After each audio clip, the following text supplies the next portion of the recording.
Muy buenas tardes, estimados hermanos y amigos. Ya les he dado la bienvenida a los presentes. Ahora les damos la muy cordial bienvenida a nuestros amigos que nos visitan en YouTube. Yo quiero personalmente agradecer a aquellos que se ponen en contacto con nosotros semanalmente, ya sea algunos por los comentarios, pero más son por WhatsApp. Gracias por sus comentarios, por sus preguntas, por sus motivos de oración también. En esta tarde yo quisiera comentar un poquito que puse en mi estado de WhatsApp una frase muy interesante que encontré. La iglesia no es un grupo de amigos que has elegido, es un grupo de hermanos y hermanas que Dios ha elegido para ti. Y esto lo dijo un tal Michael Horton, ¿no? Y saben que lo publiqué y varias personas han reaccionado, inclusive algunos la copiaron y han puesto en sus estados, ¿no? Afirmando de que es así realmente. Y pensando en esto justamente, esta mañana cuando me levanto tenía un mensaje de una hermana que está siendo muy insistida por parte de los unicitarios. Entonces yo le mandé un versículo, tengo un versículo muy lindo para ti y es 1 de Pedro 1:2, que dice así: elegidos según la presciencia de Dios Padre, en santificación del Espíritu para obedecer y ser rociados con la sangre de Jesucristo, gracia y paz os sean multiplicadas. Y me dice, está clarito, ¿no? Entonces yo pensaba en esto de la elección, ¿no? Nosotros no elegimos a Dios, es Él que nos elige a nosotros. Hablando hoy con un hermano que vive en Noruega, me llama siempre, casi todas las semanas, y él me decía, qué tremendo que es esto, ¿no? Porque la Biblia dice que no hay nadie que busque a Dios. No hay nadie, no hay hombre que busque a Dios por su propia iniciativa. Es Dios que nos busca. Él nos elige y Él a sus elegidos los guarda. Y dice, me encanta como Jesús dice, los que el Padre me ha dado, nadie los puede arrebatar de mi mano. Tenemos esa tremenda seguridad, ¿no?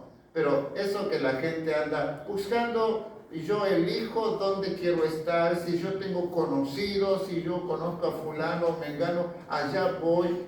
No, tienes que estar donde Dios te ha llamado a estar, y a estar en la comunión con Él y en la verdad de Jesucristo.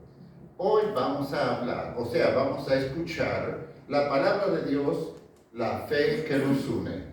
No es la simpatía, la amistad y cosas por el estilo. Es la fe en Cristo la que nos une. No son ideologías religiosas, es la fe viva, genuina en Jesucristo. Vamos a alabar al Señor. Les invitamos entonces a unirse a nosotros en este tiempo de alabanza. Amén.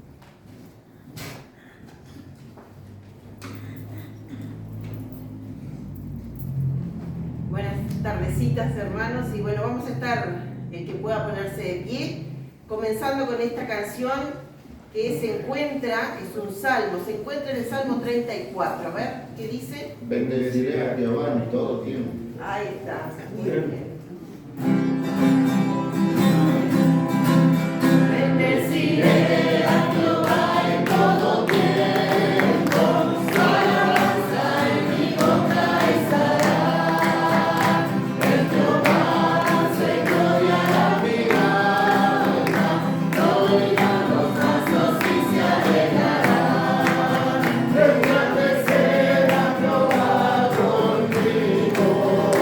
Exaltemos a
amaré, Señor, con todo mi corazón. con todo mi corazón. Amén. Amén.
Continuamos con el ganchado de himnos que empieza con mi corazón entona la canción. Amén. Señor, gloria a tu nombre.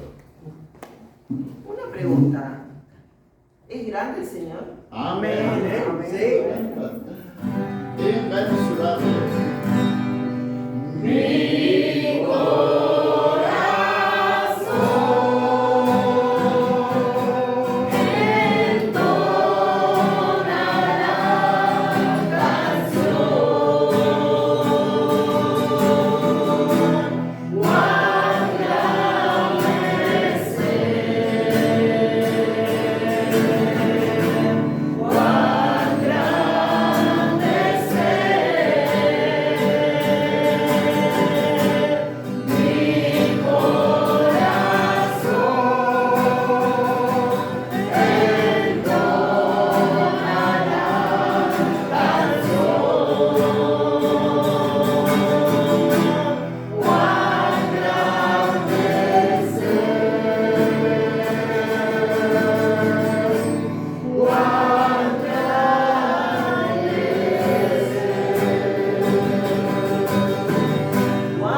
Ahora les voy a estar compartiendo algo.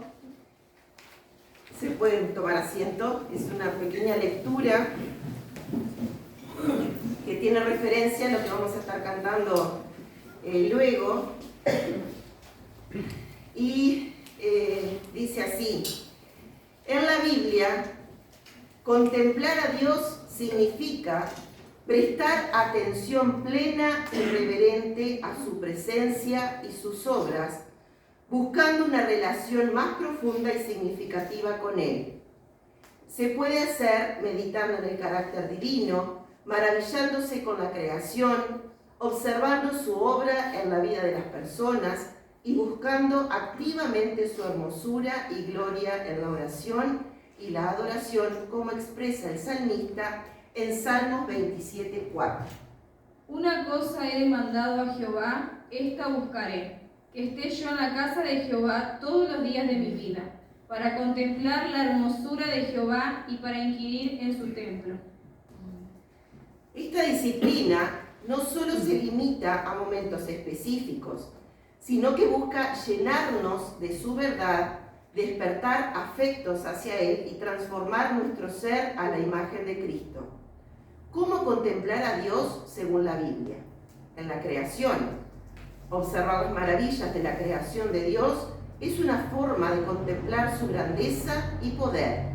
En la palabra de Dios, meditar en las verdades bíblicas y en el carácter de Dios a través de su palabra nos ayuda a entender quién es Él y quiénes somos nosotros en relación a Él.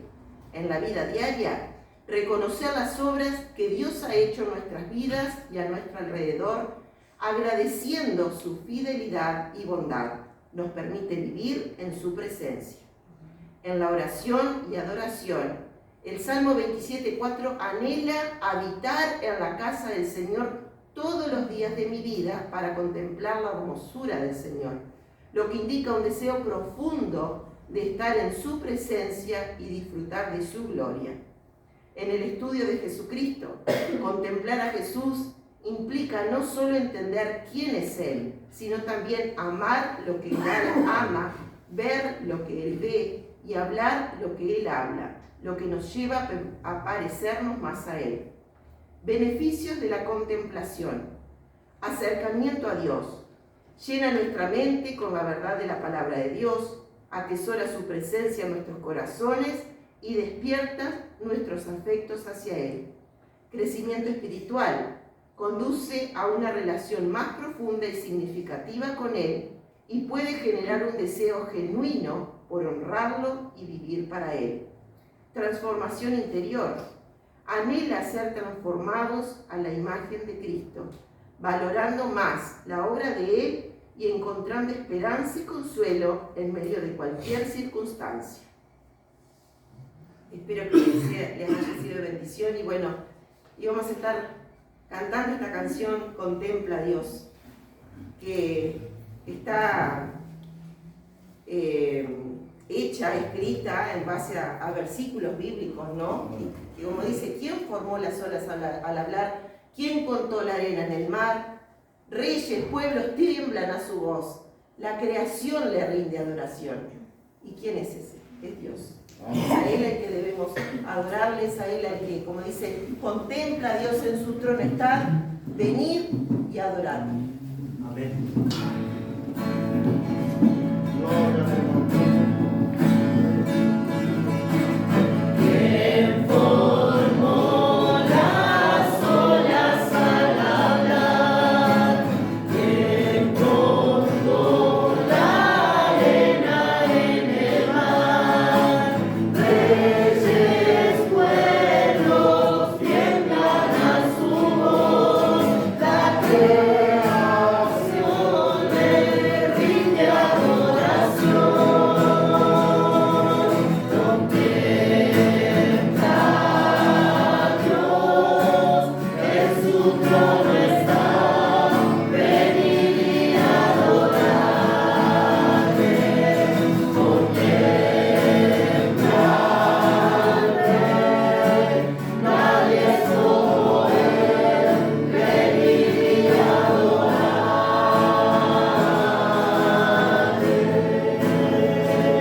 Gracias por la libertad que aún podemos tener de congregarnos, de cantarte a voz en cuello, de poder leer tu palabra, de poder escuchar también de tu palabra. Sí, Señor. Y Señor, te ruego que ahora estés guiando al hermano que Amén. va a estar trayendo Sí, Señor. estas palabras que son tuyas, Señor. Sí, Señor. Que sean realmente para nuestra vida como una enseñanza real, Señor, pero no solo que la escuchemos y la dejemos ahí, sino que la pongamos en práctica Señor. también, Señor, como cada cosa que leemos o escuchamos cada día sobre ti, Señor. Gracias también por cada uno de los que han podido llegar hoy, Señor. Gracias también por esta lluvia. Te ruego que estés guardando a aquellos que estén padeciendo, Señor, por necesidades, con inclemencias del tiempo, Señor. Te ruego que tú lo estés guardando, protegiendo, Señor, de toda especie de mal. Y, Señor, aquellos que están enfermos también, Señor. Te ruego que tú estés con ellos.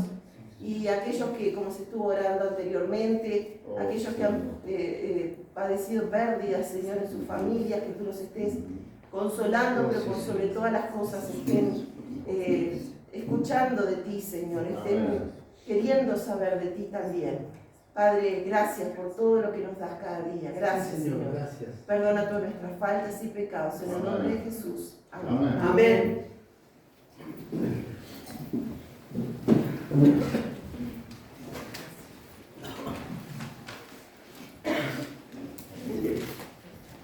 Gracias, hermanas, por este tiempo de alabanza que nos hace pensar mucho, ¿no? Yo mientras alababa al Señor digo, qué lindo es. Saben que a veces dicen, no, dice la gente, yo me gusta ir al río, al mar y así alabo al Señor. Saben que yo he estado en el mar muchas veces, frente a un río, muchas veces frente a un lago, muchas veces, y no es lo mismo que estar juntos los hermanos adorando al Señor en su casa. Isaías tendría muchas oportunidades también para ver la gloria del Señor en distintas partes, pero la vio cuando se presentó en el templo. Y allí vio la gloria de Dios. Y allí se vio a sí mismo también. Y allí pudo ver también la condición de su pueblo, ¿no? Saben que algunas personas dicen, yo voy a tal iglesia porque la música es más movida, es más linda para la juventud. Otro me ha dicho, sí, yo voy ahora a aquella iglesia porque así nadie te pregunta sobre tu vida personal y esto que el otro.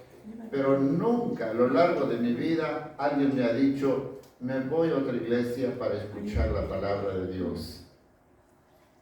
Porque el ser humano natural no quiere confrontación con la palabra de Dios. Van a las iglesias buscando un alivio temporal, alguna palabra que le motivadora, cosas por el estilo que le ayude a sobrevivir cada día en su trabajo, en su estudio, en su familia. Buscan solucionar problemas de matrimonio, buscan solucionar problemas de estudio con los hijos o con los padres, con los abuelos. Buscan soluciones. Cuando necesito trabajo, oren por un trabajo para fulano, para mengano. Pero pocos son los que buscan la fe de Jesucristo para salvación. ¿Cuántos de ustedes se están preocupando y ocupando en tener la certeza de su salvación en Cristo? De tener la fe. Examinaos a vosotros mismos si estáis en la fe, decía el apóstol Pablo a los Corintios.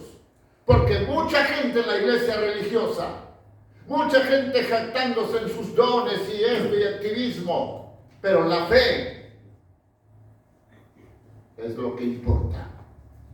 Lo demás viene como añadidura. Adelante, hermano. Yo estaba haciendo tiempo para que vinieras. La palabra de Dios nos va a hablar ahora. El hermano va a ser el medio nomás para hacernos llegar esa palabra. Pero él se basa en la palabra de Dios. Esa palabra inspirada por el Espíritu Santo. Esa palabra preservada a través de los siglos. Y que cumplirá su propósito para la cual fue enviada. Padre, en el nombre de Jesús, te doy gracias porque tenemos acceso libre a tu palabra bendita. Esa palabra poderosa que discierne hasta nuestros pensamientos y las intenciones del corazón. Señor, rogamos que esta palabra que el hermano va a traer, que tú has puesto en su corazón, que tu Espíritu Santo, Señor, la aplique a nuestras vidas, a nuestras necesidades personales más profundas. Gracias te damos, Señor, por la palabra que nos has de dar. En el nombre de Jesús. Amén. Amén.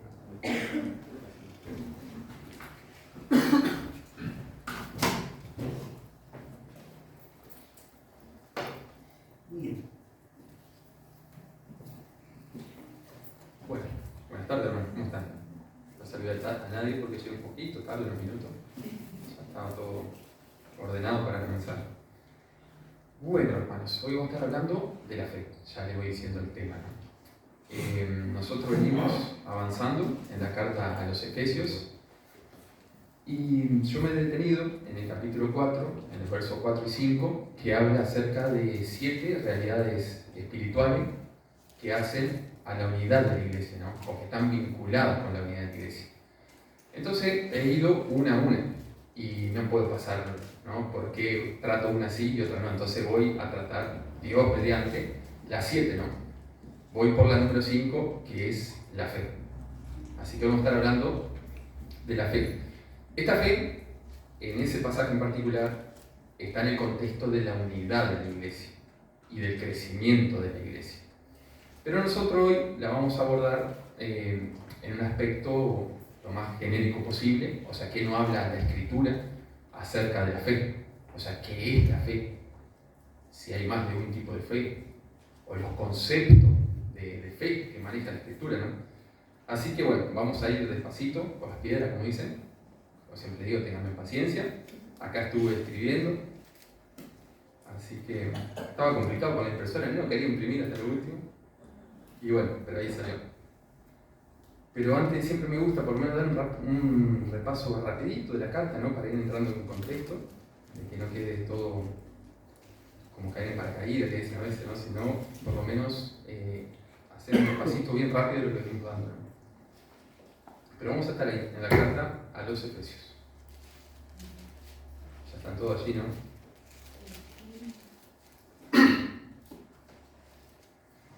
Bueno, lo leo rápidamente, como le digo, esto es, o sea, muy reducido, lo que yo voy a mencionar del capítulo 1 al 3, apenas un parrafito para cada capítulo, y yo escribí esto, ¿no? Esta carta fue escrita por Pablo en el año alrededor, ¿no? Del año 62, él estaba en la cárcel. Esta carta, si usted la ven, es muy parecida, por ejemplo, a Colosenses, es muy similar, simplemente que Efesios hace más hincapié, se podría decir, en el cuerpo de la iglesia. Colosenses hace más hincapié en la cabeza de la iglesia, que es el Señor. Obviamente, como siempre decimos, toda la Escritura se centra en Cristo. O sea, siempre el tema central es Cristo. Pero en esta carta, más bien de los Efesios, habla un poquito más de lo que es la iglesia. En la otra se centra más de lleno en la cabeza de la iglesia. Y si ustedes ven un pasaje que para mí es central, no solo en esta carta, sino yo diría en todo el Nuevo Testamento y en toda la Escritura, es el verso 9 y 10 del capítulo 1. En este capítulo habla de las bendiciones que nosotros tenemos en Cristo como pueblo escogido de Dios, como decía el hermano, que en realidad lo dice la Escritura aquí, ¿no? Pueblo escogido de Dios desde antes de la fundación del mundo, pero ese plan tiene un centro, ¿no? Un centro que dice, o sea, desde antes de la fundación del mundo. ¿Y cuál es? Dice, dándonos a conocer el misterio de su voluntad, según su beneplácito, el cual se había propuesto en sí mismo, de reunir todas las cosas en Cristo, en la dispensación del cumplimiento de los tiempos, así las que están en los cielos como las que están en la tierra. El plan de Dios eterno es reunir todo en Cristo, y la gloria es toda del Señor. Y el punto central es la cruz, ¿no? Allí donde nos compró, donde podríamos hablar, vamos a hablar toda la vida, ¿no?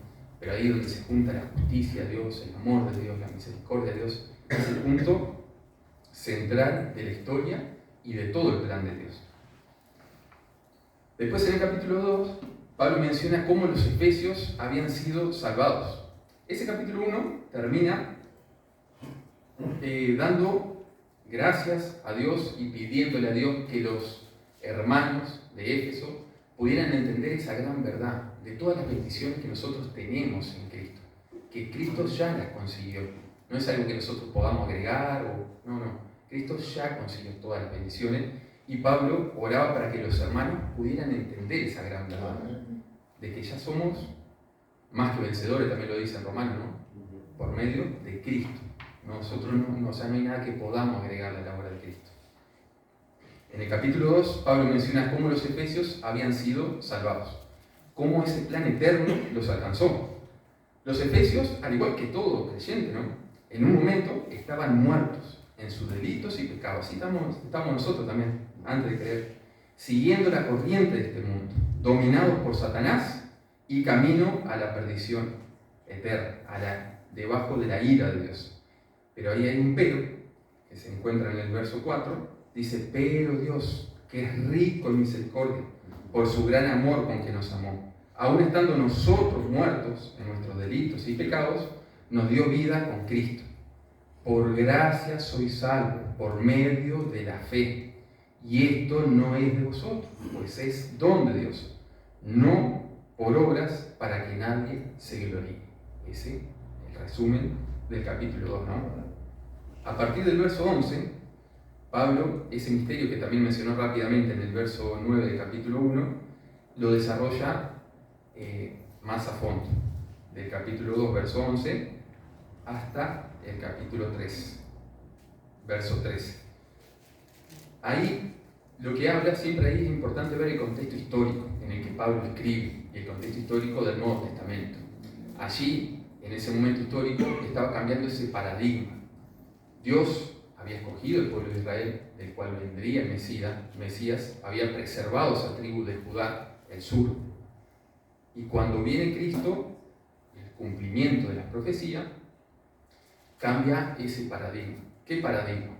Ahora Cristo mismo, por ejemplo, Juan capítulo 4, ya no iba a ser un lugar físico, ya no iba a ser una nación, sino que el pueblo de Dios, en ese plan eterno, siempre fueron sus escogidos por gracia, en todas las edades. Entonces Pablo desarrolla en este pasaje del 2.11 al 3 en adelante ese misterio, que se llama así. Vamos a leer el capítulo 3 rápidamente. Dice, por esta causa yo, Pablo, prisionero de Cristo Jesús, por vosotros los gentiles, si es que habéis oído de la administración de la gracia de Dios que me fue dada para con vosotros, que por revelación me fue declarado el misterio, como antes lo he escrito brevemente, leyendo lo cual podáis entender, cuál sea mi conocimiento en el misterio de Cristo. Misterio que en otras generaciones no se dio a conocer a los hijos de los hombres, como ahora es revelado a sus santos apóstoles y profetas del Nuevo Testamento, ¿no? Apóstol y profeta del Nuevo Testamento, por el Espíritu. Que, y ahí está bien explícito, ¿no? ¿Cuál es ese misterio? Que los gentiles son coherederos y miembros del mismo cuerpo y copartícipes de la promesa en Cristo Jesús, por medio del Evangelio. Esa promesa es el centro de toda la Biblia. El Mesías prometido en Edén. Nosotros a veces lo cantamos, ¿no? El Mesías prometido en Edén. Génesis 3.15. Toda la Biblia siempre se construye alrededor del Salvador esperado.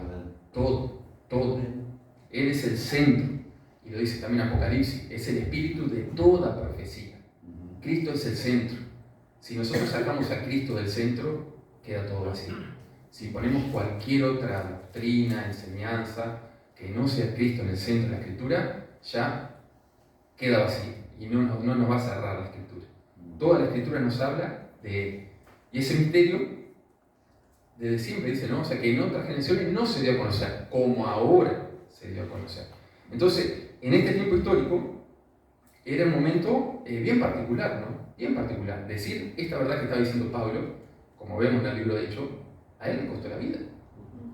Él terminó preso por anunciar esta verdad a los gentiles, que los gentiles eran coherederos con los judíos.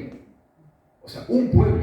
¿Qué pueblo? La iglesia del Señor, constituida de judíos y gentiles.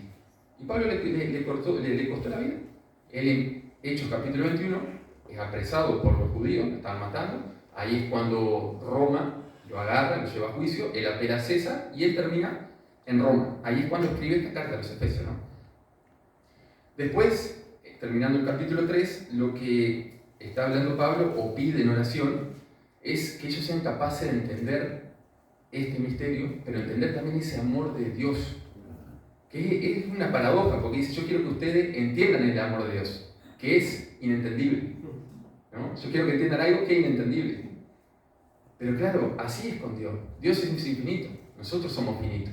Pero nosotros, a medida que vamos entendiendo un poquito más en nuestro conocimiento, en nuestra relación con Dios, eso es lo que nos da vida a nosotros, eso es lo que nos cambia, eso es lo que nos transforma. ¿Alguna vez vamos a llegar a conocerlo todo? Imposible.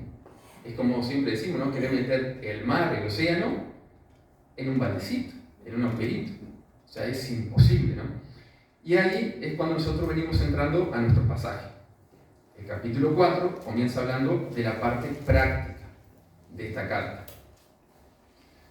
Cuando Pablo comienza a hablar de la parte práctica, del verso 1 del capítulo 4 al verso 16, son dos temas que están totalmente vinculados, ¿no? Que es la unidad de la iglesia y el crecimiento de la iglesia, la madurez de la iglesia.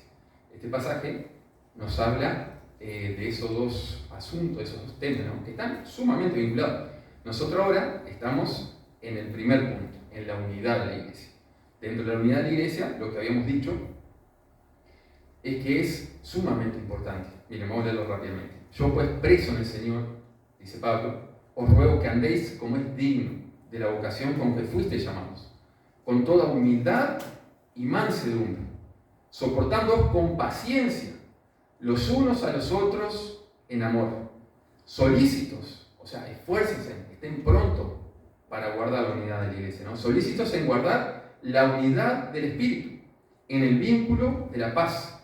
Esto siempre lo decíamos, ¿no? Esto es carácter de Cristo. Nosotros, para mantener la unidad tenemos que tener ese carácter de Cristo. Lo que menciona allí, ¿no? Humildad, mansedumbre, paciencia, amor, paz. Son todas partes de un carácter. Eso es lo que nos va a llevar a tener unidad en la iglesia. Y ahí es donde nosotros nos encontramos hoy, versos 4 y 5.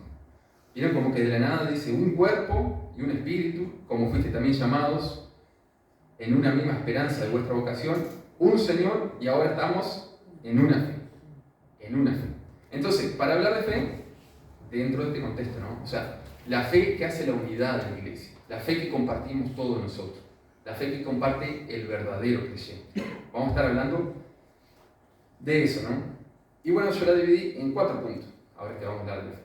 ¿Sí? Yo ya se lo voy diciendo para que ustedes ya lo tengan en cuenta y no se me duerman antes y esas cosas, ¿no? ¿Está? Ya veo que algunos están bostezando, así que vamos arriba, vamos arriba. Bien. Bueno, estos 4 puntos son los siguientes. Primero, una definición vulgar de fe, ¿no? O sea, ¿qué se entiende vulgarmente cuando hablamos de fe? Si vos vas y les preguntás, o sea, ¿qué es la fe? Entonces, primero, vamos a empezar por ahí. Lo segundo, vamos a ver qué dice la Real Academia Española, ¿no? Acerca de la fe, cómo define, ¿no? Cómo se define. Y lo tercero y cuarto, que en realidad es lo más importante y lo que a nosotros nos interesa, ¿qué dice la Escritura acerca de la fe? ¿Cuáles son los conceptos que maneja la Escritura?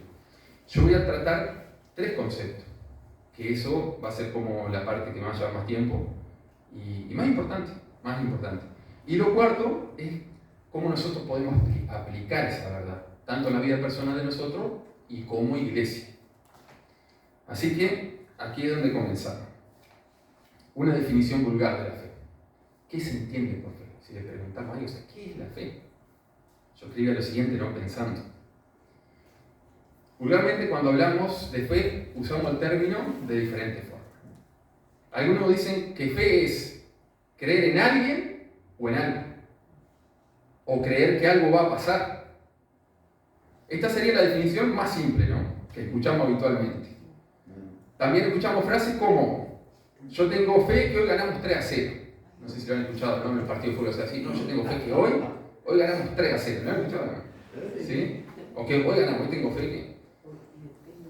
O dice que ganamos 3. También se usa además en un término religioso, ¿no? O sea, esto también. Muchas personas dicen, no, yo tengo fe en tal o cual santo, ¿no?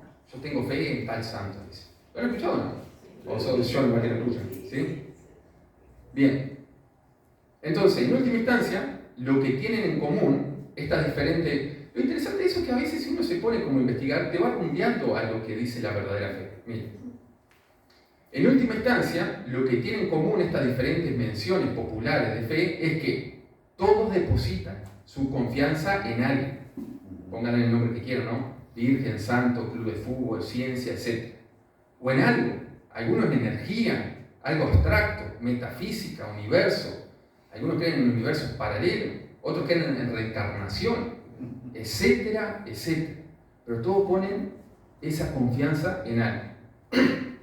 Y todos, hay un común también que tienen, esperan que los acontecimientos sucedan de determinada manera. Todos esperan que suceda de determinada manera. El que confía en el club de fútbol espera que el club gane y le dé una alegría. El que confía en una virgen o un santo espera que se le cumpla lo que le pidió. El que pone su confianza en la reencarnación espera reencarnar en algo mejor en la próxima vida. El que confía en la metafísica o en la energía espera que el universo conspire para su bien, etcétera, etcétera, ¿no? Y otra observación, no menor, que esto es muy interesante, es que el actuar de todas estas personas están condicionadas por su fe. El que confía en el club de fútbol se compra la camiseta, escucha la radio, ve la previa, conversa con sus compañeros de todo lo que está relacionado con el equipo, etc. El que cree en la reencarnación obra bien, para que en la próxima vida sea reencarnado en algo mejor. El que cree en la energía y el universo obra bien también, para que todo confabule, para que su deseo se cumpla. El que cree en el santo, pónganle el que quiera, le lleva regalo a la estatua para que le cumpla su deseo, etcétera, etcétera. Pero vieron que hay como tres cosas comunes, ya sea una fe u otra. ¿Cuáles son? Confían, esperan y viven en consecuencia. ¿No? Confían, esperan algo y viven en consecuencia. ¿Estamos de acuerdo? Entonces, vulgarmente, como que la fe podríamos tomar esos conceptos, vulgarmente. Y claro, si uno los traspola a la verdadera fe, es muy similar. Bien, vamos a seguir. Entonces ahora vamos a ir de a poco pasando a este segundo punto. El segundo punto nos lleva a ver cuál es la definición, entre comillas, oficial, ¿no? Que dice la Real Academia Española. Es como la versión autorizada. En realidad cuando uno entra a internet y pone fe, creo que la palabra es muy escueta, o sea, muy reducido, no te aporta tanto, ¿no? Pero bueno, también la Real Academia Española es un diccionario, no es una enciclopedia, ¿no? O sea, son definiciones cortas. Yo también no sé qué quiero esperar, ¿no? Pero, por ejemplo, decía tres conceptos. Lo primero, la definición que da la Real Academia Española es conjunto de creencias de una religión. Conjunto de creencias de una religión. Segunda definición, conjunto de creencias de alguien, de un grupo o de una multitud de personas. Y la tercera, confianza, buen concepto que se tiene de alguien o de algo. Por ejemplo, tener fe en el médico. ¿Sí? Yo escribía esto acerca de esta definición que da la Real Academia Española. Así que el primer punto, la Real Academia Española define que la fe es el conjunto de creencias, dice, que tiene determinado grupo religioso. Es un término muy abarcativo, ¿no? Muy abarcativo. En el segundo punto lo hace más abarcativo, porque ni siquiera le pone la parte religiosa, ¿no? Segunda definición dice que no tiene por qué pertenecer a una religión. Puede ser una persona, un grupo o una multitud, que tenga también un conjunto de creencias. Conjunto de creencias. Es un término aún más abarcativo, ¿no? Aquí ya se quita el tinte religioso. Tal vez aquí entre lo que hablábamos anteriormente, ¿no? El cuadro de fútbol, etcétera, etcétera. Y como tercer punto, definición, tenemos un término bastante simplista y cotidiano. Confianza. Un buen concepto que se tiene de alguien o algo, ¿no? Podemos tener fe en el médico o podemos tener fe en el auto, que me va a llevar hasta Montevideo, ¿no? Yo le tengo fe a este auto, me va a llevar, me subo y bueno, le tengo fe. Pero bueno, ahora sí vamos a entrar a lo importante. ¿Qué dice la Escritura? Esto es lo vulgarmente, lo que dice la versión oficial, vamos a decir, de este mundo, pero ahora vamos a ir adentrándonos a qué dice la Escritura, que es lo importante. Entonces, este punto que llamamos en el tercero, vamos rápido, ¿vieron? Son 4, llamamos en el 3, vamos rapidísimo, ¿no? Van 20 minutos. Bueno, el tercer punto abordaremos la fe por medio de tres conceptos que la rodean y son parte de esta fe. O la misma escritura nos habla de la fe en tres diferentes aspectos, que es lo que vamos a estar viendo. Los tres conceptos o estos tres aspectos están íntimamente relacionados. Son tres conceptos que son parte de la misma fe, se puede decir. Ya lo vamos a ir aclarando, ustedes tranquilos. Estos tres conceptos que desarrollaremos son, acá vamos tres: fe salvífica, la fe objetiva y las obras de la fe. Son tres conceptos. ¿Sí? Suena medio raro, pero son bien sencillos. Vamos a arrancar uno por uno. El primero, la fe salvífica. ¿Qué es la fe salvífica? Podemos decir la fe que salva. O la fe, este es un término ya más técnico, la fe que imputa justicia, que declara justo al pecador. Así lo dice la Escritura, imputa justicia. Es un término legal, un término de abogacía. Entonces, vamos a ir desarrollando un poquito esta fe porque es muy importante. Esta fe, ¿no? Esta fe salvífica, esta fe que salva, o esta fe que imputa justicia, se trata de la confianza personal que ponemos en Cristo. Es la fe que está en nuestro corazón, que nos lleva a asirnos completamente de Cristo y no apoyarnos en nuestra propia prudencia u obras, sino de fiarnos plenamente de la obra de Cristo y su salvación, que Él alcanzó a nuestro favor. Es interesante, pero este punto estuvo en el ojo de la tormenta en la época de la Reforma Protestante. Sola fide, si alguna vez escucharon, sola fide. O sea, solo por fe. Fue el punto que desencadenó la Reforma Protestante en 1517. Esta reforma se dio, en ese caso, por intermedio de Martín Lutero. Creo que todos lo han escuchado, ¿no? Se festeja inclusive, si no me recuerdo, el 31 de octubre, o sea, de ese año, 1517, cuando él clavó las 95 tesis. Martín Lutero en ese momento era un monje agustiniano, en aquel entonces, ¿no? El debate acerca de esta fe salvífica se dio cuando Lutero entendió que la justicia de Dios solo podía ser alcanzada por medio de la fe sola, y no por medio de la fe más las obras. Eso es lo que decía la Iglesia romana y hasta hoy lo dice. No alcanza solo con la fe, hay que agregarle obra.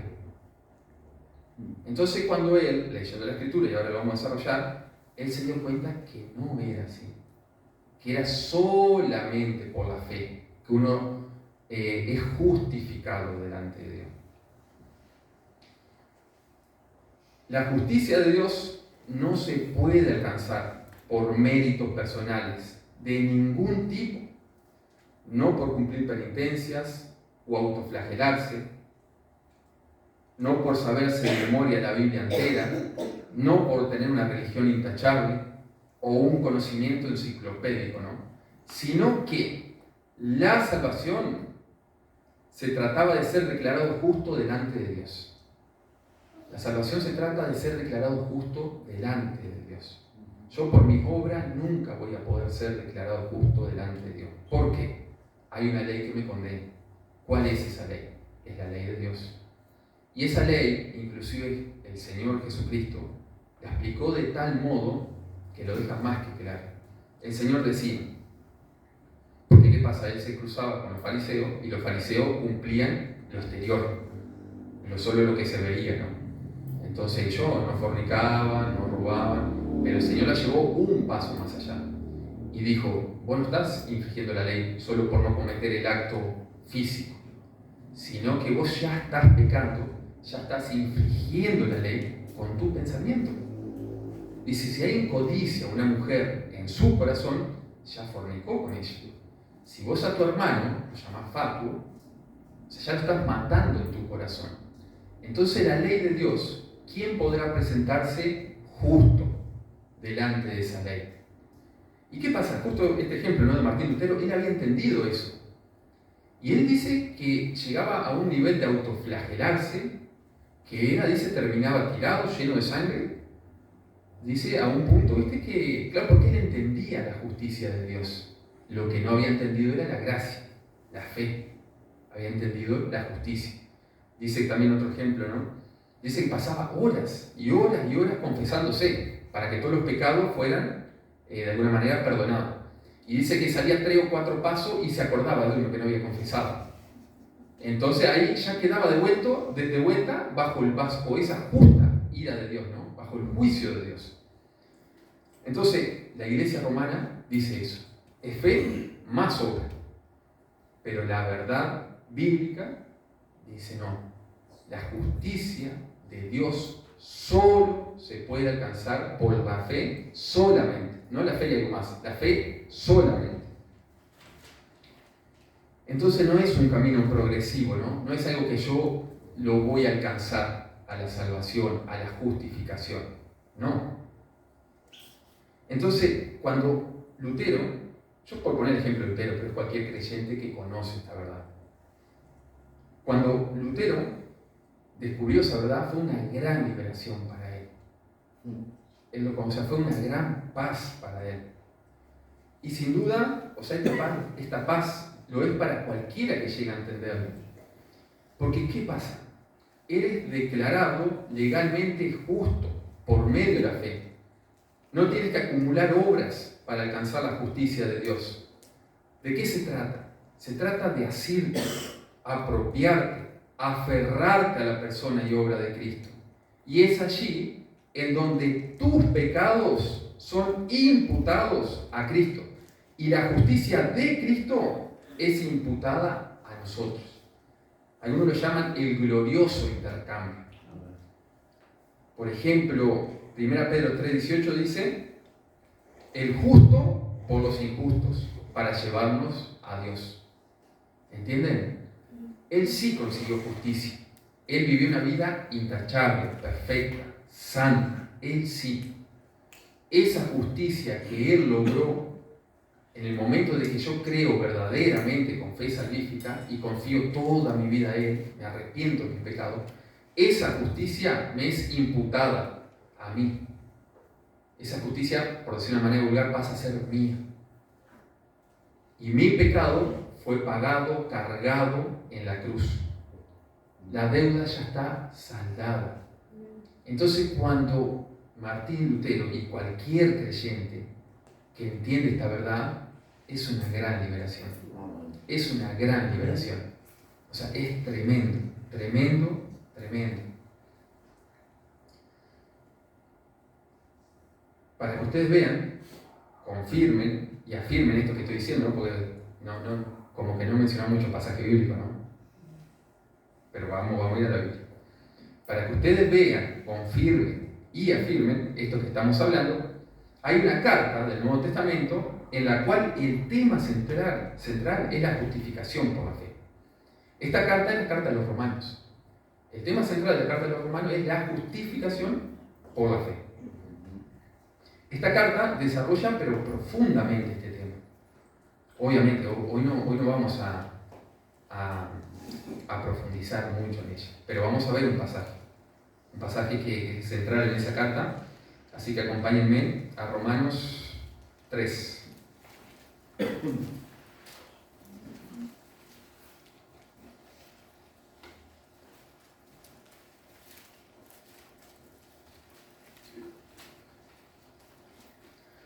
Romanos 3:28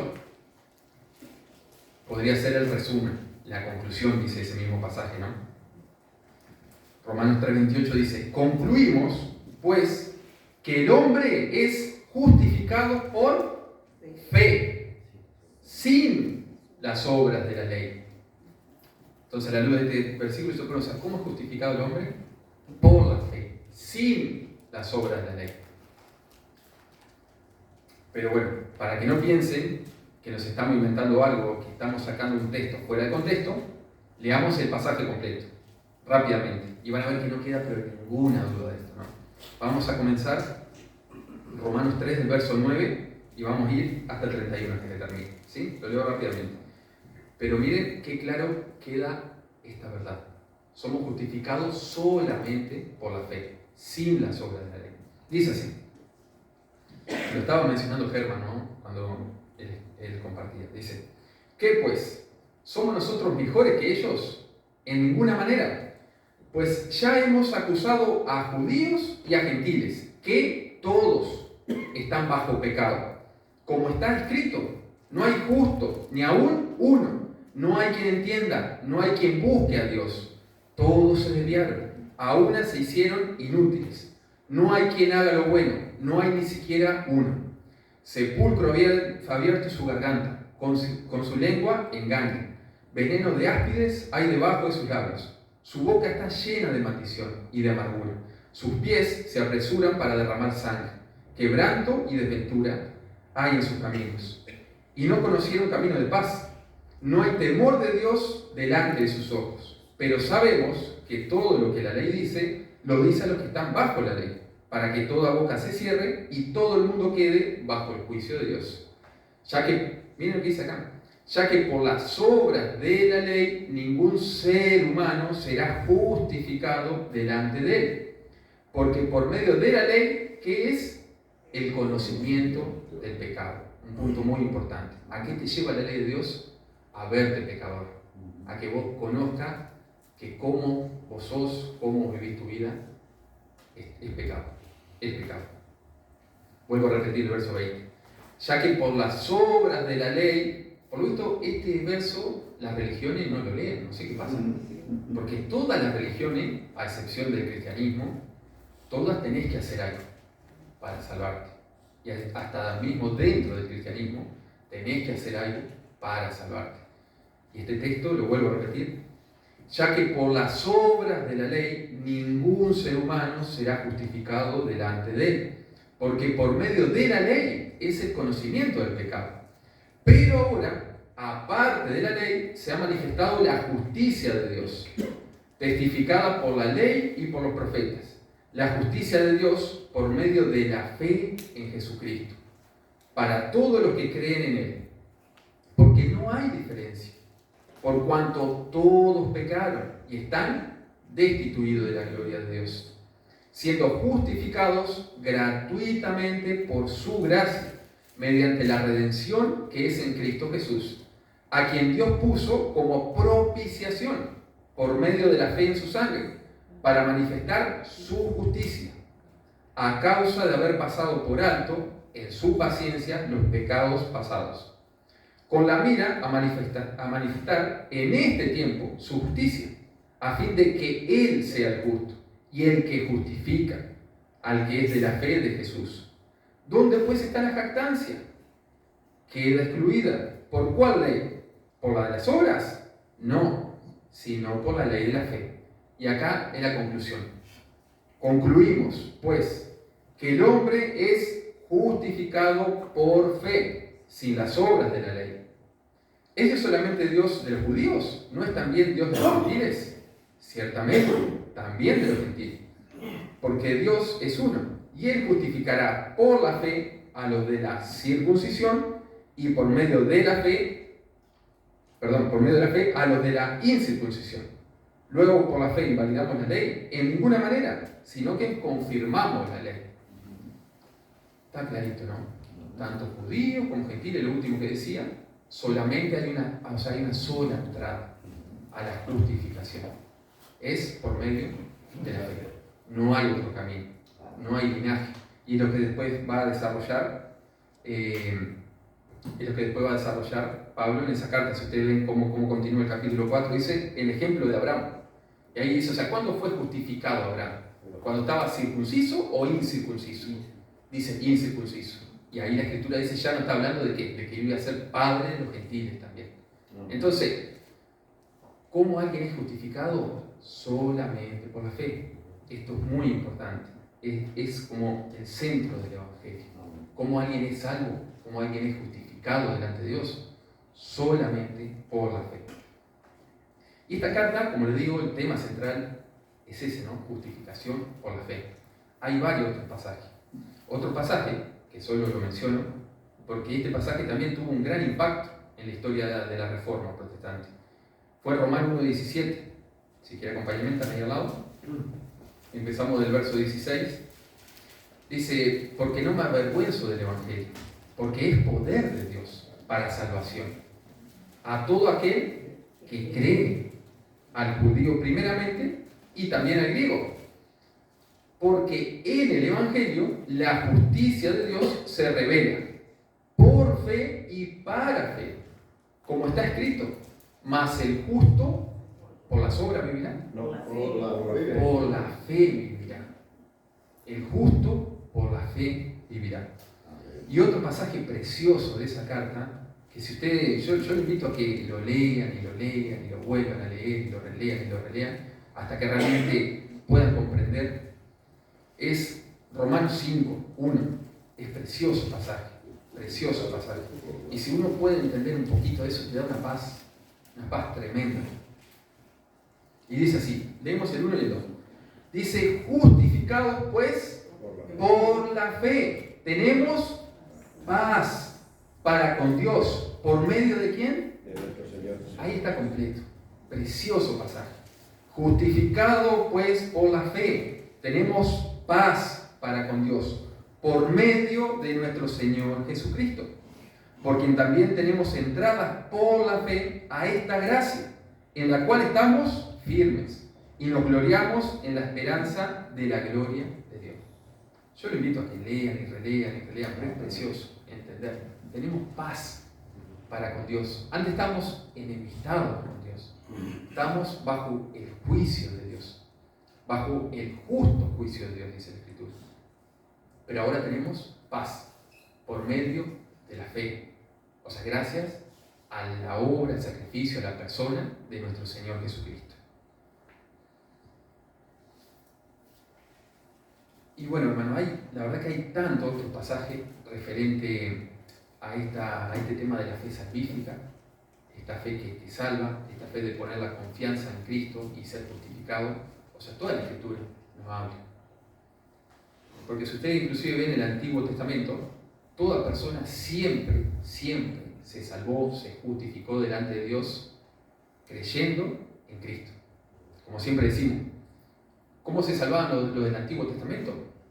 Mirando a la promesa de que un día iba a venir un Redentor. En Génesis 3:15 ya está esa promesa.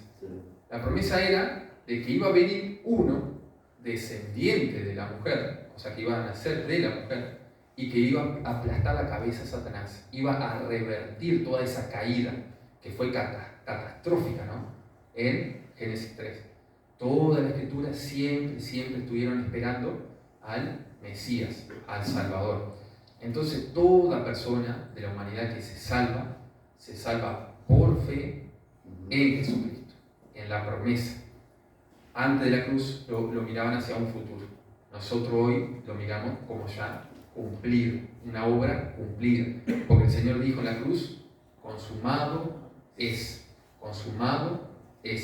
Y también dice, cuando ahí arranca Romanos, ya que estamos ahí, dice que Él fue declarado Hijo de Dios por la resurrección de entre los muertos. Un sello de la verdad que estamos hablando es que Jesucristo resucitó. No hay otro que haya resucitado, que haya ascendido al cielo. Eso le da autoridad. Ese fue el sello de Dios. Miren, lo leemos, Romanos 1. Pablo, siervo de Jesucristo, llamado a ser apóstol, apartado para el Evangelio de Dios, que Él había prometido antes por sus profetas en las Santas Escrituras. ¿Acerca de quién? De su Hijo. Ya estaba prometido de antes por los profetas. Acerca de su Hijo, nuestro Señor Jesucristo, que era del linaje de David, según la carne, que fue declarado Hijo de Dios con poder, según el Espíritu de Santidad, por la resurrección de entre los muertos. Declarado Hijo de Dios, o sea, fue, por decirlo de una manera, como el sello. Eso comprobó toda la verdad que él decía y toda la verdad de la Escritura, ¿no? Bien, ahora vamos a ir pasando al segundo punto. Habíamos dicho que el primero que hablamos fue la fe salvífica, la fe que salva o la fe que imputa justicia. Dense cuenta que Romanos, toda la carta habla de este tema y yo lo hablé en unos minutos. O sea que es un tema, imagínense, ¿no? Yo no sé cuánto las personas que han dado Romanos, pero creo que están años y años dando, o sea, cuando se ponen realmente a investigar en profundidad esa carta, ¿no? Lo que quiero decir con esto es que es un tema muy profundo, el tema de la salvación por fe. Así que yo le invito a leer, releer esa carta de los Romanos, ¿no? Así que vamos a ir apurándonos, ya vamos a pasar al segundo punto. El segundo punto que yo mencionaba, o sea, lo que hoy quiero que ustedes se vayan es con una idea de la fe. ¿Qué es la fe? ¿Qué nos habla la Escritura acerca de la fe? Ahora acabamos de ver como un aspecto de la fe salvífica, la fe que justifica. La Escritura habla claramente de esa fe. Ahora vamos a ver otro aspecto de la fe, que es como otra cara de la misma moneda, ¿no? Yo le ponía la fe objetiva.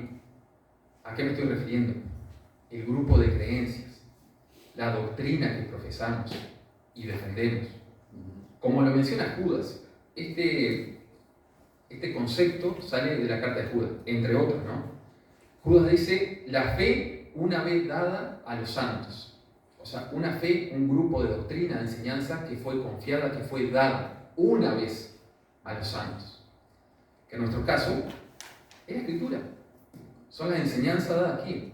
Así también, o sea, es un concepto que la Escritura también nos habla de la fe salvífica y la fe, en este caso, objetiva, como grupo de creencia. Y bueno, vamos a ir desarrollando. Cuando hablamos de la fe objetiva, estamos haciendo referencia a lo que creemos, a nuestro grupo de doctrina, nuestra enseñanza. Y acá hay varias preguntas que yo me hacía, ¿no? ¿Qué es lo que creemos como iglesia evangélica protestante? ¿Qué es lo que creemos como iglesia bautista? ¿Qué nos diferencia de las sectas, de los testigos de Jehová, de los mormones, de los adventistas, etcétera, etcétera, etcétera? Esa fe como grupo de creencia, ¿no? Nosotros no creemos lo mismo que ellos.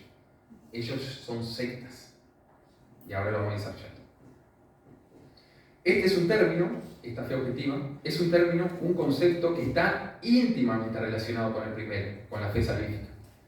Es necesario conocer la verdadera doctrina, la verdadera enseñanza.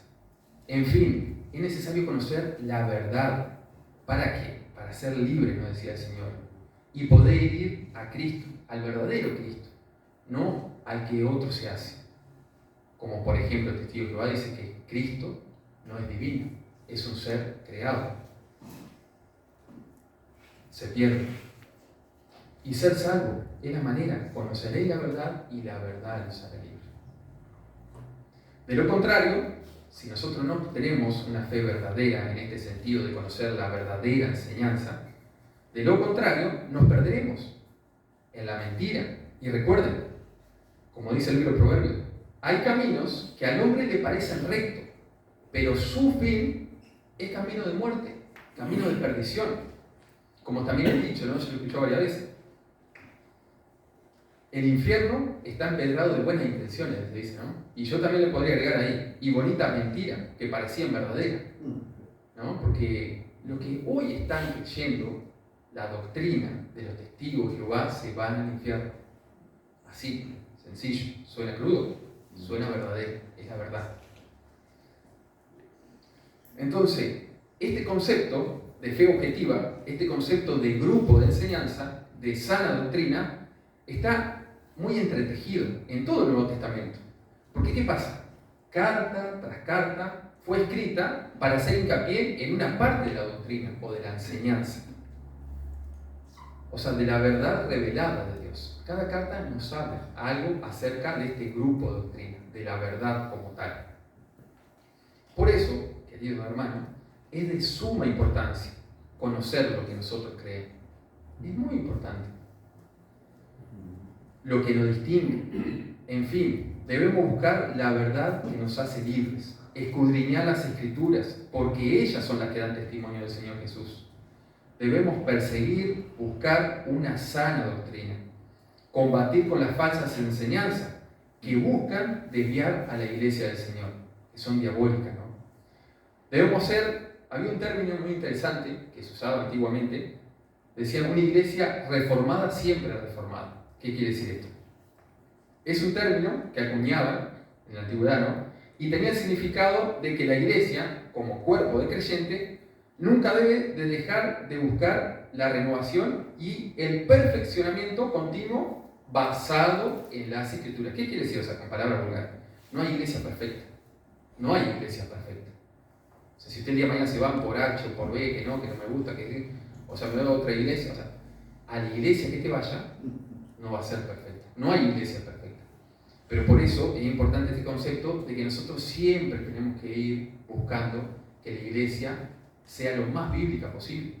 Por eso ellos decían reformada, siempre reformada. O sea, no es que llegamos hasta acá, ya está. Porque ¿qué pasa? Ahí es cuando uno empieza a caer. Entonces, es como la vida propia de nosotros. Si nosotros nos dejamos estar, nos puede pasar lo que le pasó a David, que cometió grandes pecados por dejarse estar un poco. O sea, esto es una lucha sin cuartel. Es tremendo. Yo creo que ustedes lo viven, hermanos, día a día.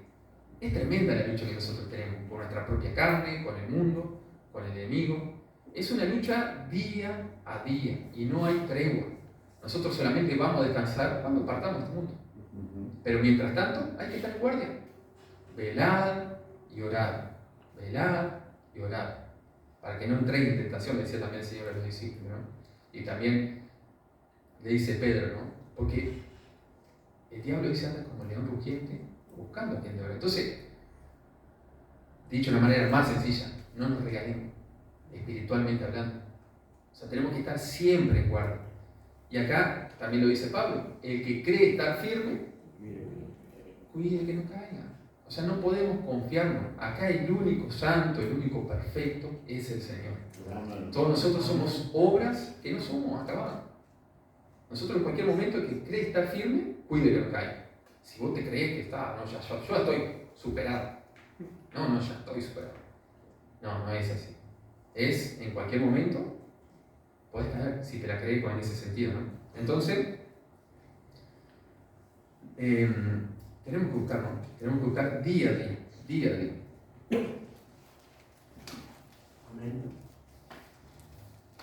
Y la iglesia lo mismo, o sea, siempre tiene que estar buscando ser más bíblica, en todos los sentidos, ¿no? Porque siempre, o sea, vuelvo a repetir, no hay iglesia perfecta, todas siempre están en esa transformación. Y este concepto, como recién leíamos, este concepto, o sea, de fe objetiva, de fe como grupo de creencia, sale de la carta de Judas, es la que está ante el Apocalipsis, una carta cortita. Así que acompáñenme ahí.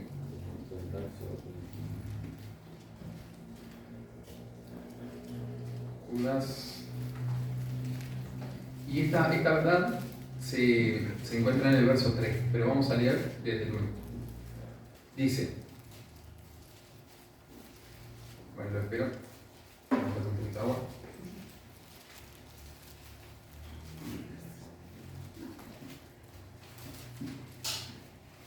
Dice, Judas, siervo de Jesucristo y hermano de Jacobo. Judas era hermano del Señor en cuanto a la carne, ¿no? Acá se desmonta la virginidad de María, ¿no? O sea, Judas, siervo de Jesucristo y hermano de Jacobo, a los llamados, santificados en Dios Padre y guardados en Jesucristo, misericordia y paz y amor os sean multiplicados. Amados, por la gran solicitud que tenía de escribiros acerca de nuestra común salvación, me ha sido necesario escribiros exhortándoos que contendáis ardientemente por la fe que ha sido una vez dada a los santos. Vuelvo a repetir que esa es la frase importante, ¿no? Me ha sido necesario escribiros exhortándoos a que contendáis ardientemente por la fe que ha sido una vez dada a los santos. ¿Sí? Ahí es donde uno se da cuenta que es un grupo de doctrina. ¿Por qué? Porque lo llamaba a contender ardientemente. Cuando ustedes leen esta carta, habla de los falsos profetas. Los falsos profetas, y en realidad todo el Nuevo Testamento no habla, siempre están queriendo pervertir, torcer la verdadera doctrina, la verdadera fe. Entonces acá el llamado es contiendan ardientemente por la verdad. Acá le llaman, ¿cómo que le llaman? Contendáis ardientemente por la fe que ha sido una vez dada a los santos. Una vez dada. Eso también nos habla de ese canon completo. O sea, la fe ya ha sido dada. En ese sentido de enseñanza doctrinal, de cuerpo doctrina. Ya ha sido dada. A nosotros, ¿qué nos toca? Contender ardientemente, ¿no? Ahí está. O sea, nosotros levantar la bandera de la verdad. Se lo dice también Pablo a Timoteo. O sea, yo te escribo para que vos te firmes. Porque la iglesia, ¿qué es? Es columna y baluarte de la verdad. Entonces, inclusive, vamos a la carta a Timoteo, primera Timoteo. O sea, es un concepto que está a través de todo el Nuevo Testamento. Porque, ¿qué pasa? Por lo general, cuando Pablo escribió una carta, escribía que se guardaran, que tuvieran cuidado, ¿entienden? Acerca de una falsa enseñanza, o que estuvieran firmes respecto a alguna enseñanza, ¿no? En la primera carta de Timoteo, 3.15, sí, es el pasaje que estamos leyendo, que dice, para que citarlo, sepa cómo debes conducirte en la casa de Dios, que es la iglesia del Dios viviente, columna y baluarte de la verdad. Y también en el capítulo 1, dice, verso 3, o sea, también cuál es el propósito, ¿no? O sea, ¿por qué le escribía Pablo a Timoteo? Dice, como te rogué que te quedases en Éfeso cuando fui a Macedonia, para que mandases a algunos que no enseñen diferente doctrina, ni presten atención a fábulas y genealogías interminables que acarrean disputas más bien que edificación de Dios, que es por fe. Así te encargo ahora. O sea, el encargo era, Timoteo, cuidar la doctrina. La iglesia es columna y baluarte de la verdad. Entonces nosotros tenemos una gran responsabilidad. ¿Cuál es nuestra responsabilidad? Como decía Judas, como este encargo que le da Pablo a Timoteo, guardar esa fe en cuanto a verdadera enseñanza, esa fe que fue dada, revelada por Dios, esa fe que es la Escritura misma, ¿no?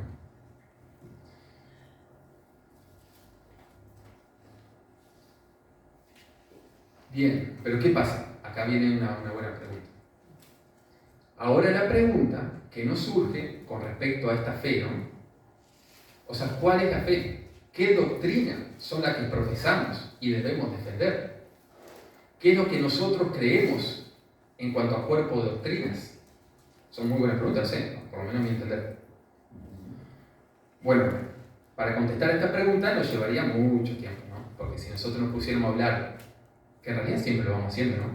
Pero digo, es un tema muy profundo porque esto abarca toda la doctrina. O sea, ¿qué dice la Escritura acerca de mucho tiempo?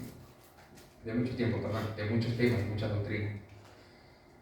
Entonces, claro, porque ¿qué pasa? Miren, hay como puede ser la Trinidad, ¿qué creemos nosotros acerca de la Trinidad, de los atributos de Dios, la salvación, la persona de Cristo, la humanidad, su divinidad, la persona del Espíritu Santo, la iglesia, etcétera, etcétera, etcétera.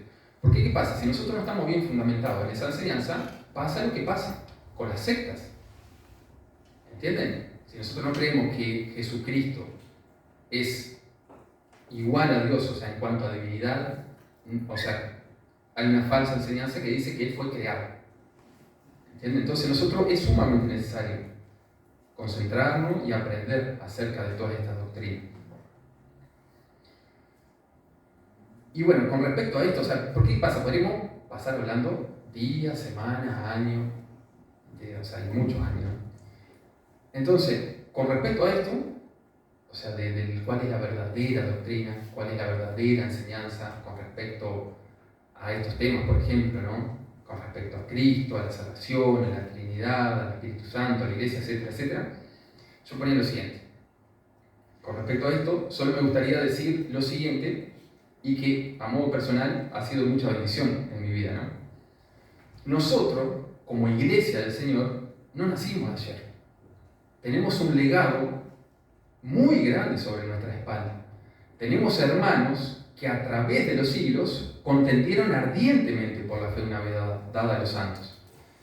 En esto creo que es muy beneficioso para la Iglesia del Señor hacer una revisión histórica de los credos y confesiones de la misma, de las luchas contra las herejías que se han suscitado a través de la historia, de los debates teológicos. Son de mucha bendición. La Iglesia ya tiene un camino hecho. Podemos ahorrarnos mucho trabajo haciendo esa revisión, ese estudio. Y no querer inventar nada nuevo, porque como bien decía Judas en su carta, la fe ha sido dada una vez a los santos. No hay revelación nueva. La fe, como grupo de doctrinas, ya ha sido dada a la Iglesia del Señor. Entonces, yo le voy a poner un ejemplo. Como decía Salomón, ¿no? O sea, no hay nada nuevo debajo del sol. Miren este ejemplo. La secta de los testigos de Jehová comenzaron a asistir en Estados Unidos en 1870. ¿Quién comenzó esta secta? Fue un hombre llamado Charles Taze Russell. ¿Cuál es su mentira principal y diabólica? ¿Cuál es? Jesucristo es un ser creado. Esa es la mentira, o sea, la mentira principal de ellos. Entonces, por ejemplo, esta mentira es muy antigua. No nació con los testigos de Jehová, sino que en la historia se le conoce como la herejía de arrianismo. Había un monje que era arrio y empezó con esa doctrina. Jesucristo es alguien creado. Y se empezó a popularizar, ¿no?, por todo el imperio. La cual afirmaba exactamente lo mismo que afirman hoy los testigos de Jehová. Los testigos de Jehová son un arrianismo 2.0, pero es exactamente lo mismo. Claro. Jesucristo es un ser creado. En aquel entonces hubo un concilio que trató dicho tema.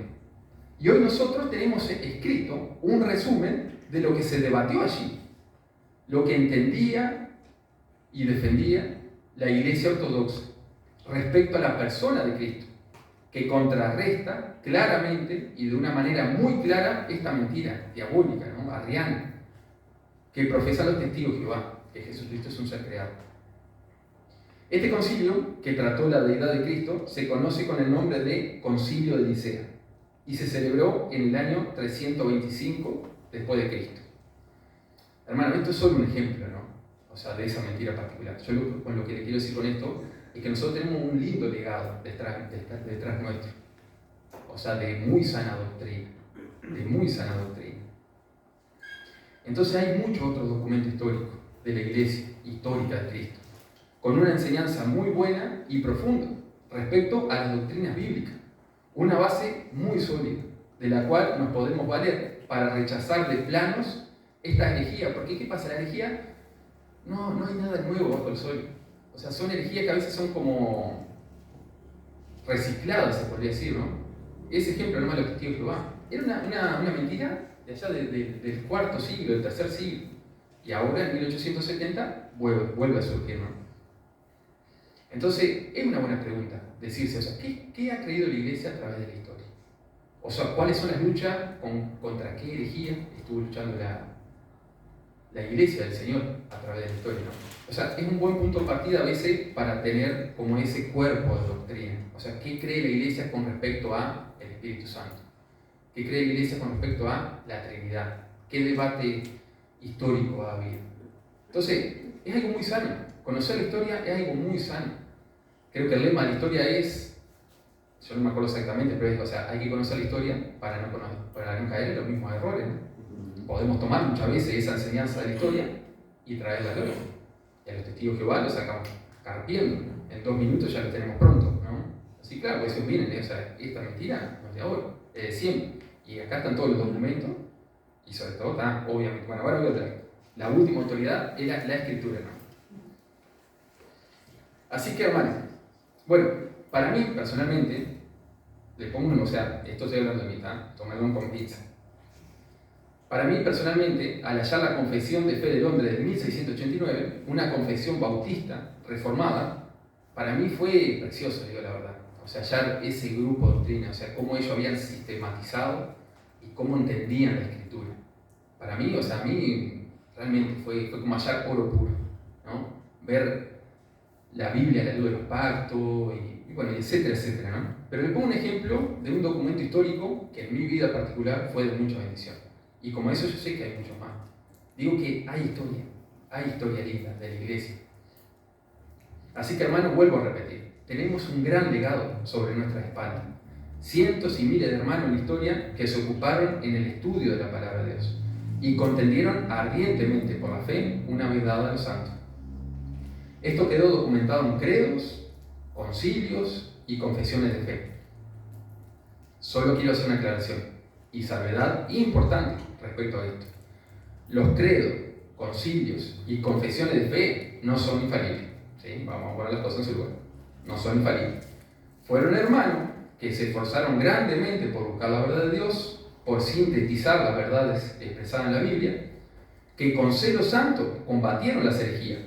Pero, más allá de todo eso, tenemos que aclarar que son documentos que están propensos al error. Miren, la propia confesión de fe bautista, miren cómo lo dice. Las Sagradas Escrituras constituyen la única. Las Sagradas Escrituras constituyen la única regla suficiente, segura e infalible de todo conocimiento, fe y obediencia salvadora.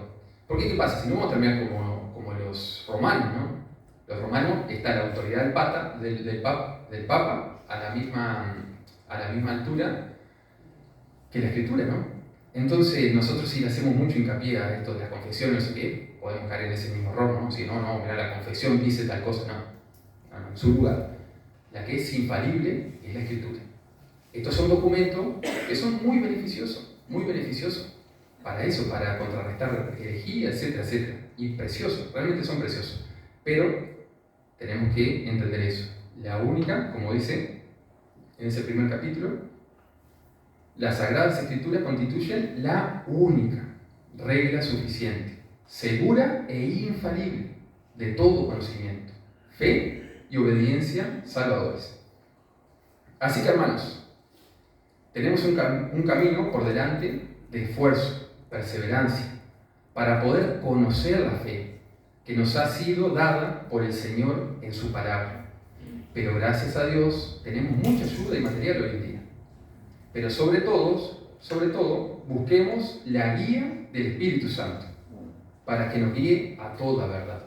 Amén. Eso es fundamental, hermano. La promesa del Señor era, va a venir el otro Consolador y Él nos guiará a toda verdad. Él, dice, les hablará de mí. Entonces, son puntos importantes a tener en cuenta. El centro, yo no me voy a cansar de decirlo, es Cristo. De toda la Escritura, es Cristo. Y nosotros debemos pedir en oración al Espíritu Santo que nos guíe a toda verdad, porque es una promesa del Señor. Tenemos que asirnos, agarrarnos de esa promesa. Señor, guíame a la verdad, guíame a la sana doctrina, guíame a la verdadera fe. No me dejes desviar.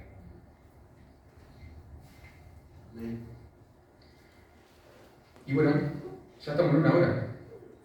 Miramos. Bueno, estamos ahí, ¿eh? Así que aguanten un poquito más, ¿sí?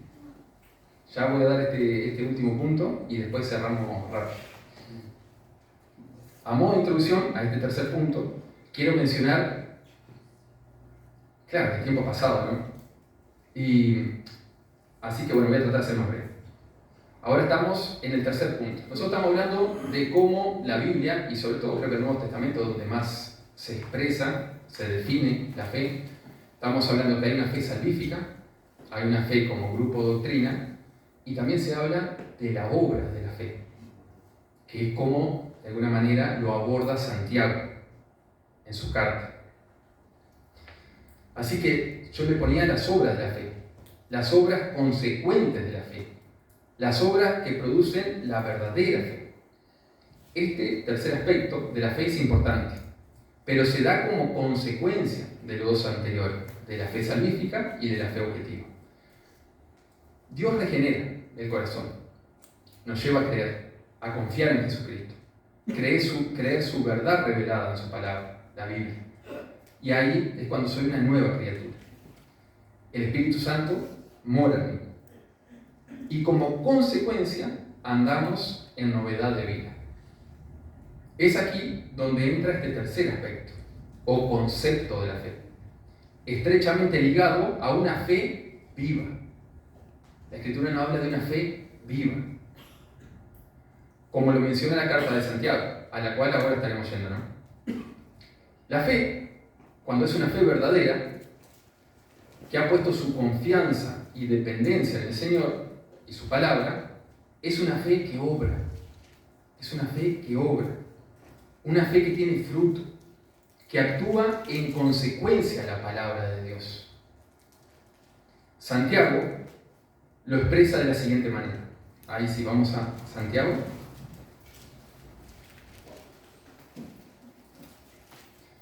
Capítulo 2.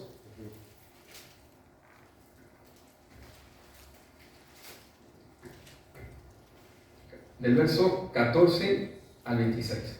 Solo para poner un poco de contexto, este pasaje se podría resumir en que una fe que no tiene obra, o sea, una fe que no tiene obras, es una fe muerta o una fe falsa. En este contexto, cuando se menciona fe, está haciendo mención a una declaración oral. ¿Sí? Por ejemplo, miren de entrada nomás cómo empieza ese pasaje. Hermanos míos, ¿de qué aprovechará si alguno dice que tiene fe? Ese contexto no va a hablar en ese sentido. Cuando menciona fe, está hablando el que dice que tiene fe. Y vamos a leer. Hermanos míos, ¿de qué aprovechará si alguno dice que tiene fe y no tiene obras? ¿Podrá la fe salvarle? Y si un hermano o una hermana están desnudos y tienen necesidad del mantenimiento de cada día, y alguno de vosotros le dice, id en paz, calentaos y saciaos, pero no le dais las cosas que son necesarias para el cuerpo, ¿de qué aprovecha? Así también la fe, si no tiene obras, es muerta en sí misma. Pero alguno dirá, tú tienes fe y yo tengo obras. Muéstrame tu fe sin tus obras y yo te mostraré mi fe por mis obras. ¿Tú crees que Dios es uno? Bien haces. También los demonios creen y tiemblan. ¿Mas quieres saber, hombre vano, que la fe sin obra es muerta? ¿No fue justificado por las obras Abraham, nuestro padre, cuando ofreció a su hijo Isaac sobre el altar? ¿No ves que la fe actuó juntamente con sus obras? ¿No ves que la fe actuó juntamente con sus obras y que la fe se perfeccionó por las obras? Y se cumplió la escritura que dice, Abraham creyó a Dios y le fue contado por justicia, y fue llamado amigo de Dios. Vosotros veis, pues, que el hombre es justificado por las obras y no solamente por la fe. O sea, como declaración oral, ¿no? No es decir, sí, yo tengo fe y ando como a mí me parece y no según Dios. Lo que está en este pasaje es, si yo digo que tengo fe y mi vida no demuestra una vida conforme a esa fe, o sea, a la fe revelada en la Escritura, es una fe muerta, una fe salva. Siempre se pone en el ejemplo de la fe a Abraham, el padre de la fe. Entonces, ¿qué está diciendo Santiago ahí? La fe de Abraham fue acompañada siempre de obra, a tal punto que fue capaz de ofrecer a su hijo. Dios se lo pidió y él lo iba a ofrecer. Así que, hermano, un aspecto importante de la verdadera fe son las obras. Pero hay que entender esto, pero como consecuencia de la verdadera fe interior. Si decimos de boca, yo tengo fe, y mis actos son contrarios a la fe que profeso, podemos afirmar con toda certeza, a la luz de este pasaje, que esa fe es una fe muerta. Y otro claro ejemplo, que es un precioso pasaje, que sería también para hablar de fe un pasaje central, que yo no le he tocado, ¿cuál es? 11. Hebreos 11. Hebreos 11 es también un capítulo precioso que habla acerca de la fe. Inclusive arranca ya con una definición de fe. Si ustedes acompañan en que está ahí abajo, Hebreos 11. Dice, es pues la fe la certeza de lo que se espera, la convicción de lo que no se ve. Y si ustedes leen ese pasaje, dice, por la fe fulano hizo esto, por la fe aquel hizo esto. Entonces, la fe necesariamente va acompañada de obra. Si no tengo obra, la fe es falsa. Sencillo. Ese pasaje de Santiago y este pasaje de Hebreo lo deja más que demostrado, ¿no? Y es precioso, este pasaje de Hebreo es precioso. Es precioso porque algunos, entre comillas, ¿no?, mundanamente hablando, les fue bien. Fueron reyes, ganaron batalla, etcétera, etcétera. Pero otros, por la fe, fueron mártires, fueron aserrados, vivieron, dice, en cavernas, de acá para allá. Entonces, ¿vieron lo que es la fe, hermano, no?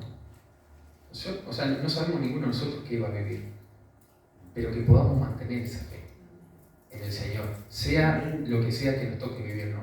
Eso es una preciosa oración, o sea, que podamos mantenernos firmes en la fe, en la fe. Bueno, ya estoy terminando.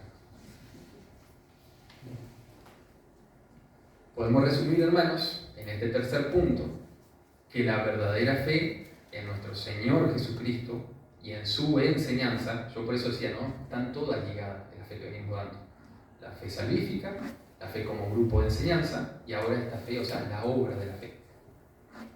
Vuelvo a repetir, podemos resumir, hermanos, en este tercer punto, que la verdadera fe en nuestro Señor Jesucristo y en su enseñanza, o sea, el Nuevo Testamento transmitido por los apóstoles, produce obras en nuestra vida. Produce obras. Nosotros cuando realmente creímos, la semana pasada damos testimonio, ¿no? No volvemos a ser el mismo. No volvemos, cambiamos. Hay algo en nuestro interior que cambia. Amén. Y ese interior, ese corazón que es transformado, termina manifestándose en nuestros hechos. El Señor también decía, por su fruto conoceréis al árbol, ¿no? Por su fruto conoceréis al árbol. Entonces, la fe es una fe interior, de confiar totalmente en el Señor. Es una fe que está basada en la palabra de Dios, pero es una fe que obra también, conforme a la palabra de Dios. Esa es la verdadera fe. No es como definíamos al principio, esa fe vulgar o ni siquiera como lo dice la Real Academia Española. La verdadera fe es esta, en nuestro Señor Jesucristo, confiar plenamente para ser salvo, estar fundamentado en su palabra y una fe que obra, que obra. Y ya solo lo menciono, algunas aplicaciones que yo pensé. Para terminar, entonces a modo de aplicación, 2 puntos, simplemente 2 puntos. Primer punto, hermanos, ¿qué nos toca a nosotros? Hoy nosotros escuchamos, y espero que hayan entendido. Y si no me pueden preguntar, me pueden mandar mensajes, lo que sea, me pagan. Pero, ¿qué nos toca a nosotros? Primero, debemos crecer en nuestra fe personal. Nosotros debemos crecer en nuestra fe personal. Y como iglesia también. La pregunta que nos surge es, ¿cómo crecemos? ¿Cómo hacemos para crecer en nuestra fe personal o como iglesia? A grandes rasgos, yo diría 2 maneras. Tal vez pueda haber más, yo pensé esto. Primero, por medio de la oración, pidiéndole al Señor. Como le pidieron sus discípulos, aumentan la fe. Señor, aumentan la fe.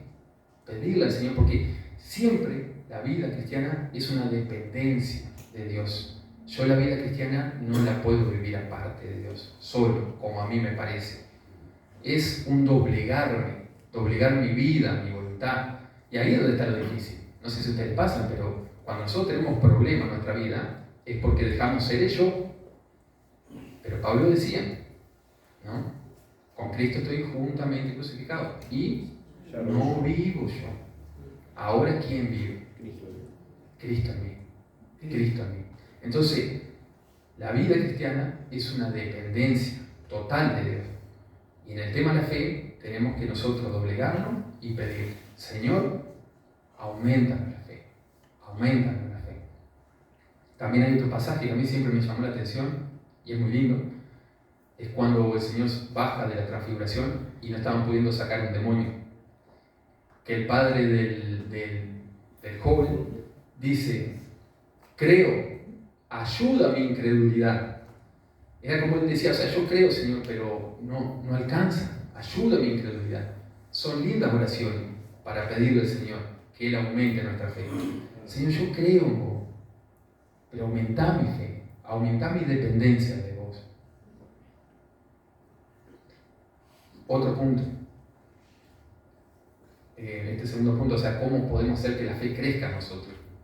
Por otro lado, crecer en el conocimiento de la fe, que fue una vez dada a los santos, mediante el estudio, y esto sí es plenamente nosotros, ¿no? Mediante el estudio esforzado, diario, sistemático de la palabra de Dios, para que el Espíritu Santo nos guíe a toda verdad. ¿Cómo nos va a guiar el Espíritu Santo? A través de la palabra. Entonces, es una tarea de cada uno de nosotros, y como iglesia, estar en las cosas de Dios, estar en la Escritura. Yo sé que, o sea, es una lucha. Yo hablo por mí, ¿no? Pero yo es una lucha de todos los días, de uno que tan ocupado que está, Y el entretenimiento. El entretenimiento es algo, no sé si a usted le pasa, capaz que me pasa a mí nomás, ¿no? Pero es tremendo cómo te pone todo lo que a vos te gusta, mirar, ¿no? Video, lo que a uno le gusta. A veces, y uno termina perdiendo el tiempo muchas veces. Por más que parezca ser piadoso, que te escuchas esto, aquello, pero no, uno tiene que apartar ese tiempo para estudiar la Escritura. Vos y la Escritura. Porque a veces, hablo por mí, uno se engaña hasta en el, no voy a agarrar el celular, que capaz que busco algo cuando estoy estudiando que no entiendo. No sé si a usted le pasa. Y a veces estudiaste 10 minutos y pasaste 10 con el celular. Y 10 y 10. Bueno. No, hermano, tenemos que estar con la Escritura. El Señor, su palabra, nosotros, el Espíritu Santo, pidiendo guía. Señor, guíame. Y leamos la Biblia. Es un esfuerzo, yo me hablo a mí mismo, porque yo sé que no es fácil. Leamos la Biblia. Nosotros, ¿cómo vamos a aumentar nuestra fe? ¿Cómo vamos a crecer en la fe? Si no conocemos la Escritura. Si no leemos la Biblia. ¿Cómo? No puede ser. No puede ser. Si yo no estoy en contacto, no entiendo esa fe que nos, como grupo de doctrina, de enseñanza, que Dios dejó para su iglesia, ¿cómo voy a crecer? Es imposible. Entonces, vuelvo a repetir. Entonces, por otro lado, es crecer en el conocimiento de la fe, dado una vez a los santos, mediante el estudio esforzado, diario, sistemático de la palabra de Dios. ¿Para qué? Para que el Espíritu Santo nos guíe a toda verdad, por medio de la palabra de Dios. Que la palabra de Dios también dice, more en abundancia en nosotros. Eso lo dice en la carta de los Efesios, que la palabra de Dios more en abundancia. O sea, si tendremos que dejar de llenarnos de otra cosa y llenarnos de la palabra de Dios, que more en abundancia. Y como segundo punto y último, hasta ya sí que nos despedimos, es una tarea que el Señor dejó a su cuerpo, a su iglesia. Hay un pasaje que muchas veces es mal aplicado, que está en Romanos, que dice, ¿cómo creerán si no hay quien les predique? Entonces, si ustedes leen ese pasaje, ahí viene argumentando acerca del pueblo de Israel, que ya estaba profetizado que ese pueblo iba a ser endurecido. Entonces ahí viene argumentando diciendo que no se le predicó al pueblo de Israel. Claro que se le predicó, pero ya estaba profetizado que él se iba a endurecer. Entonces ahí cuando dice, viene argumentando en ese sentido. Pero es una verdad que nosotros la podemos sacar un poquito de contexto y no deja de ser verdad. ¿Cómo se va a salvar la gente o quién llega a la verdadera fe si no es por la palabra de Dios? Nosotros como iglesia tenemos una misión que es anunciar. Y no sé, a usted le pasa, pero alguna vez hasta le da miedo pararse en el medio de todo y predicar, o a veces cómo compartir tu fe, cómo lo hace, cómo sí, cómo no. No sé si a usted le pasa ese, ¿no? ¿Cómo lo hace? Pero tenemos que hacerlo, cada uno de nosotros y como iglesia. ¿Para qué? Para que vengan a la fe. Eso también, o sea, una aplicación. Nadie va a venir a la fe si no es por medio de la palabra de Dios. No hay manera. Bueno, vamos a orar. Señor, te damos gracias y queremos reconocer nuestro pecado delante tuyo. Perdona nuestros pecados, Señor. Gracias por esta fe revelada, dada a nosotros, Señor, una salvación tan grande que nos da verdadera paz en nuestro corazón, Señor, saber que Cristo fue entregado y que ya no hay nada más que pagar, Señor. Nuestra deuda fue saldada en esa cruz, su sangre realmente cubrió todos nuestros pecados, Señor. Ayúdanos a vivir una vida santa, ocupados en tus cosas, Señor, ocupados en crecer en esta fe, pidiéndote a ti, Señor, que nos haga crecer a cada uno, pero también como iglesia, Señor. Ayúdanos, Señor, en eso. Ayúdanos también a cumplir esa comisión. Tú sabes, Señor, que somos débiles, que nos cuesta, pero sabemos, Señor, que tú eres poderoso, Señor. Danos esa sabiduría, danos el poder que viene solamente de ti, Señor. Bendice a tu iglesia, a Kiyun, Señor. Ayúdanos a serte fiel a ti, Señor. Te lo pedimos en el nombre de Cristo Jesús. Amén. Amén. Gracias, Señor.